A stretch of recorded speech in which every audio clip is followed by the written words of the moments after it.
भगवान जगन्नाथ महाप्रभु के नाम से भी प्रसिद्ध हैं। जगन्नाथ शब्द दो संस्कृत शब्दों जगत अर्थात ब्रह्मांड और नाथ अर्थात प्रभु के संगम से बना है।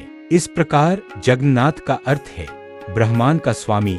पूर्णविराम इस मंदिर में भगवान जगन्नाथ, बलभद्र और सुभद्रा की त्रिमूर्ति की पूजा की जाती है। जगन्नाथ, भगवान बलदेव और मां सुभद्रा की पूजा रत्नवेदी पर सुदर्शन चक्र के साथ चारों देवताओं की मूर्तियां गहरे रंग की नीम की लकड़ी से बनाई गई हैं, जिसे सभी जातियों के लिए शुभ माना जाता है। इस बात का भी प्रतीक है कि जगन्नाथ स्थान और समय से परे हैं और सार्वभौमिक प्रेम एवं बंधुत्व के प्रतीक। मंदिरों में अन्य देवताओं जिन्हें पत्थर और बहुमूल्य धातुओं से तराशा जाता है के विपरीत श्री जगन्नाथ देवता की विशिष्टता को दर्शाता है।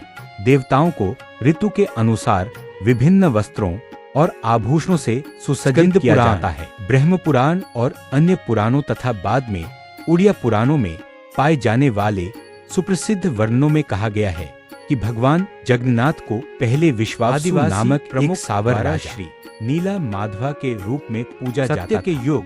सत्य युग में राजा इंद्रद्युम्न मालव देश पर शासन कर रहे थे। भगवान विष्णु के बहुत बड़े भक्त थे। भगवान के बारे में जानने के बाद राजा इंद्रद्युम्न ने एक ब्राह्मण पुजारी विद्यापति को देवता की खोज करने का निर्देश दिया, जिनकी विश्वावसु द्वारा घने जंगल में गुप्त रूप से पूजा की जाती थी। उस स्थान का पता लगाने के लिए अपने सर्वोच्च संसाधनों की कोशिश की, लेकिन वह शुरुआत में असफल रहे। हालांकि वह विश्वावसु की बेटी ललिता को अपने साथ विवाह करने के लिए मनाने में कामयाब। विवाह के बाद विद्यापति के बार बार अनुरोध करने पर विश्वावसु अपने दामाद को आंखों पर पट्टी बांधकर एक गुफा में ले गए, जहां भगवान नीला माधवा की पूजा की जाती थी। बुद्धिमान थे।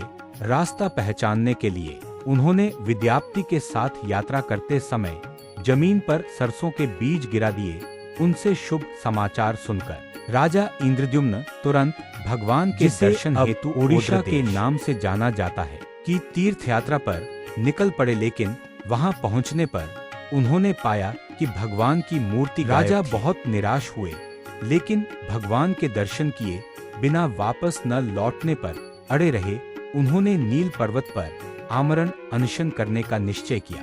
तभी एक दिव्य वाणी हुई, तुम्हें भगवान के दर्शन होंगे। राजा ने 1000 अश्वमेध यज्ञ किए और भगवान विष्णु का एक भव्य मंदिर भगवान नरसिंह की पहली मूर्ति नारद जी द्वारा लाई गई थी। इसके बाद मंदिर में स्थापित किया। राजा को स्वप्न में भगवान जगन्नाथ, बलभद्र, सुभद्रा और चक्र सुदर्शन की छवि दिखाई। आकाशवाणी ने उन्हें समुद्र तट पर तैरते हुए एक विशाल गहरे रंग के दिव्य लकड़ी के लट्ठे को लाने, ऋषि नारद ने बनाने का दिव्य लट्ठे को एक ऊंची वेदी पर लाने की सलाह दी, जिसे वर्तमान में महावेदी के रूप में पहचाना जाता है। दिव्य वास्तुकार श्री विश्वकर्मा एक झुर्रीदार बूढ़े बढ़ई के रूप में प्रकट हुए और राजा से लकड़ी की मूर्तियों को तराशने का अवसर देने का अनुरोध किया।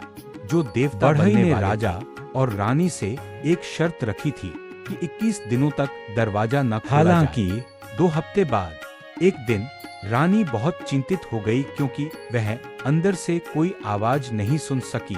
उसने मान लिया कि बढ़ई मर गया है और राजा से दरवाजा खोलने का 17वें दिन राजा ने दरवाजा खोला, लेकिन उन्हें आश्चर्य हुआ कि 3 मूर्तियां अधूरे हाथों से अधूरी थी और बढ़ई राजा इंद्रद्युम्न ने श्री विश्वकर्मा से कल्पवट के निकट देवताओं के लिए एक भव्य मंदिर बनवाने का अनुरोध किया। अंततः ब्रह्मा ने दिव्य अनुष्ठानों के साथ देवताओं को मंदिर में स्थापित किया।